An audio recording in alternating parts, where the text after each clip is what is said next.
Kalam Sunda dina kanyaah Bapa. Brai beurang panon poe muncul dina sela-sela mega. Laju alon dina tungtung gunung ibaratnya tetelakon dina amparan kahirupan.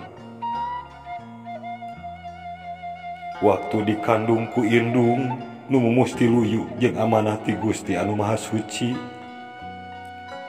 Bapa nu ngayuga dina panjangna mangsa nepi ka anak jangkung gede tandana dewasa. Waruga bapa moal tolih robah balas lumakuna waktu, asal kabeh demi kulawarga anu dipicinta, ikhlas jeung ridho, hamo pamrih jeung ngeluh. Awak asalna kuat, dina tak-tak mundak sagala dipigawe, suku teu mikir nyeri kalis jalan sapanjang napas nu pinuh tanggung jawab. Anak king, anak bapa.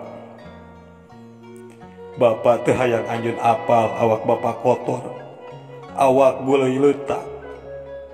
Bapa teu hayang anjeun apal leungeun sasangaleun, tak-tak mundak suku nyeri.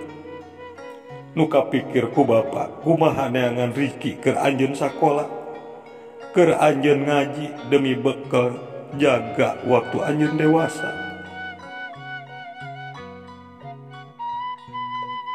Kanya bapa nganteng moal kasilih ku ombakna kahirupan.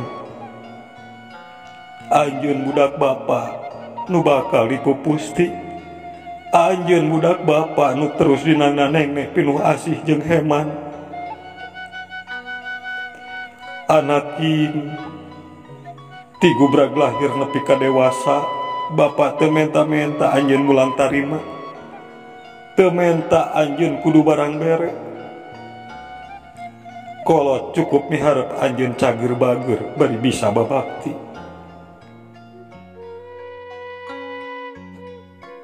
Tantukeun lengkah anjeun, paheutkeun hirup anjeun anak king, harapan bapa aya di anjeun. Kesa nu gagarajag saawak-awak, kulit bapa hideung bales ka poe lumeh kula kulit. Kabeh ilang ka era demi anjeun. Tingali, anjeun kudu bisa ngarobah, anjeun hirup tong ripuh, hirup kudu undak ti bapa bari sukses salawasna.